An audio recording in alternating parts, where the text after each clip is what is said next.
Joshua Bell, welcome to Israel Philharmonic. Thanks. Do you find it too hot here? It's perfect. Okay, good. Sunny every day. Yeah? I love coming here.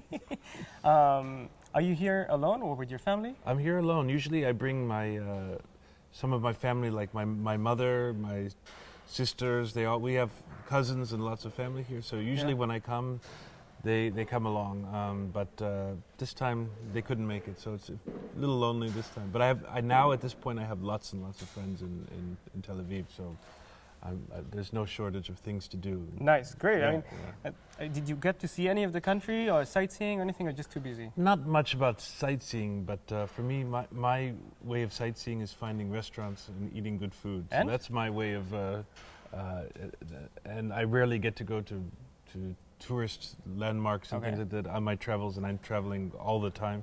But food is my fun. So, and definitely Tel Aviv is.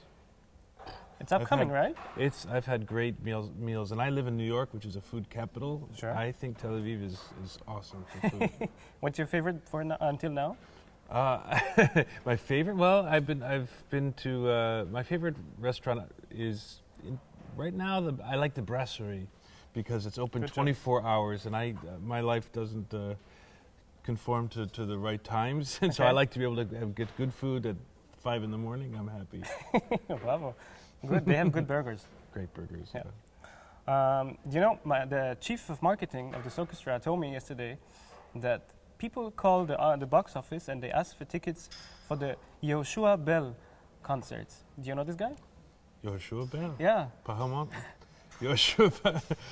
I mean, do anybody outside of Israel, they call you Yoshua? Yoshua? No, not. No, just I can't think of anyone that just says that in the last 2,000 years. Yeah, no, I don't know. know. Yeah, but she said that all the older subscribers, they insist on this name. So okay, welcome, Yoshua. I will respond to it if they say it. I will understand. How is your Hebrew, by the way? It's not very good. My mother speaks Hebrew, and so growing up, she would speak to her sisters when she didn't want us to understand as kids. They would speak Hebrew because she lived here and her father was born in Israel. But no, I mean just a few words here. You're playing this beautiful instrument, the Gibson X Huberman. Yes. Do you feel like it's... It's named after the street behind the... Exactly, after the street. It's named after the street. So do you think it's coming back home, or? It kind of feels that way, because Huberman, of course, is such a great figure for your orchestra, for music. He was one of the great violinists, for those who don't know, and he founded the Israel Philharmonic back in the 30s, I guess. Exactly 8 years ago. So it's amazing. And then he owned this violin, and it was stolen from him in 1936 while he was playing a concert at Carnegie Hall, raising money for this orchestra and for the idea, which is an amazing idea, which saved so many people from Europe during that time. But during that time, he lost his violin. It was stolen right from his dressing room in Carnegie Hall. Disappeared for 50 years. It's a great story. They should make a movie about it someday.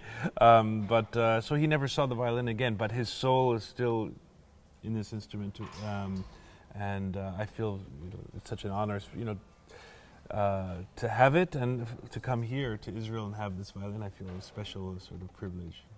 After a very long career on stage, do you have any other goals or achievements that you wish to make that maybe not musical for yourself? Well, first of all, it's not that long a career. I'm only 23 years old. I know, of course. exactly. Music is we have a great profession. It's constantly growing and learning and new things. And so for me, there are always things I'm learning, chamber music and expanding my repertoire. But lately it's been conducting and directing.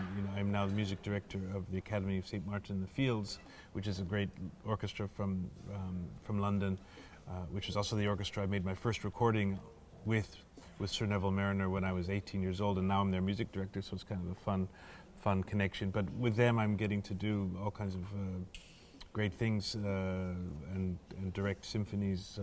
I'm going through all the Beethoven symphonies, which I love, and this is a whole new frontier for me. So that's what really excites me.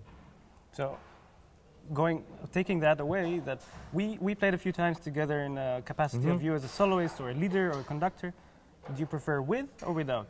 Without a A conductor? conductor.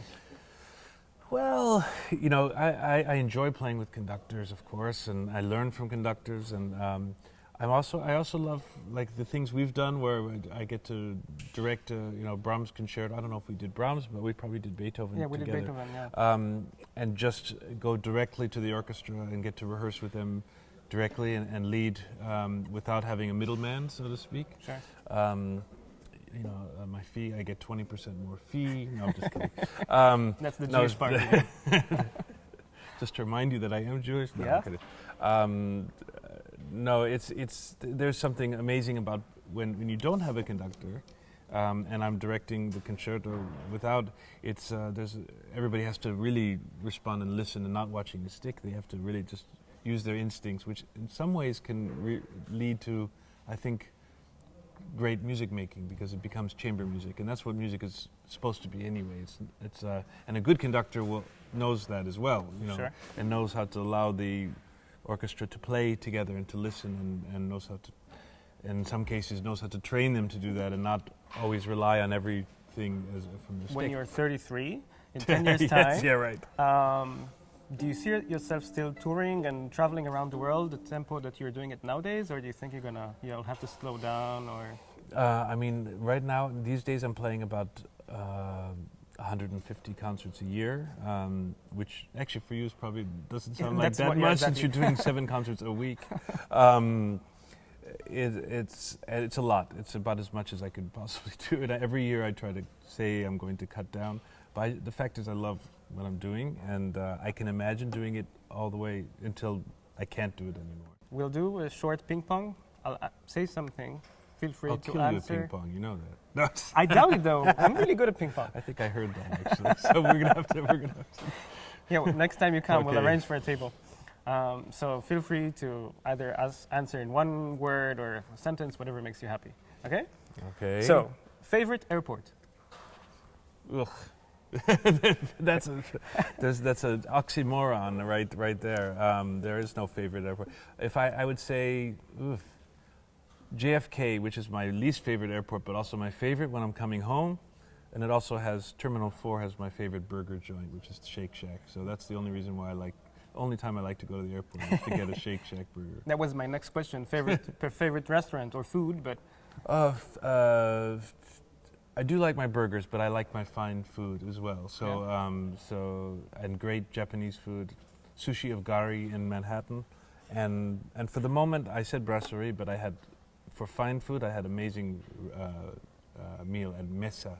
oh, it's here, a great place. and top, loved it. Marvel. What book are you reading right now? Oh, what? Right now I'm reading.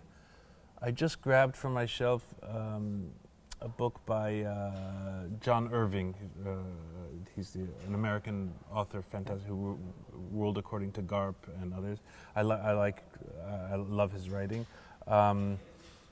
I read all kinds of things, from spy novels to P.G. Wodehouse comedy, like witty English humor, Yeah.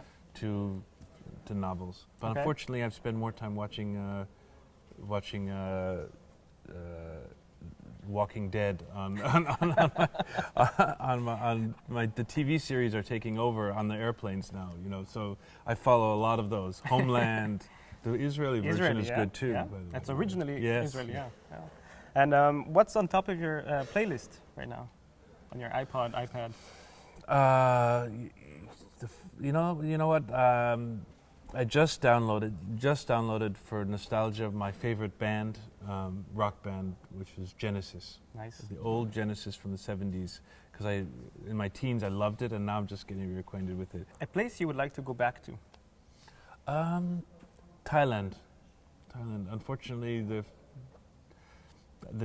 classical music scene is not huge there, so they don't invite me every year. But I've been a couple of times, and that's sort of heaven as far as food and atmosphere and beauty and place and exotic, because I get to go to all the major cities almost every year. All the great cities. But but a place like Thailand, or maybe moving slightly near there, Southeast Asia. I've never been to some of the other countries there, which, again, I travel too much to take time to take vacations. I just can't justify it. So maybe in another life. I see. Okay. And last one, home. Home. What's home for you? Home. Well, Or where is home? you know, I actually, of course, home is there. I've two places that really are home. One is Indiana, where my mother and my sisters live. That feels like home. And New York feels now like home as well. And I have 3 children as well, and that's home. But I have to say, doing the traveling, you adopt a different way of thinking about home. If you're so worried about home, you feel lost all the time and feel like I just can't wait to get home.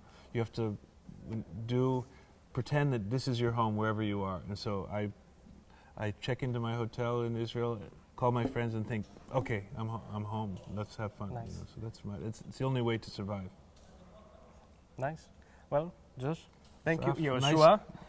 Thank you for this, and welcome again to us, to Israel, and to the IPO. Thank you.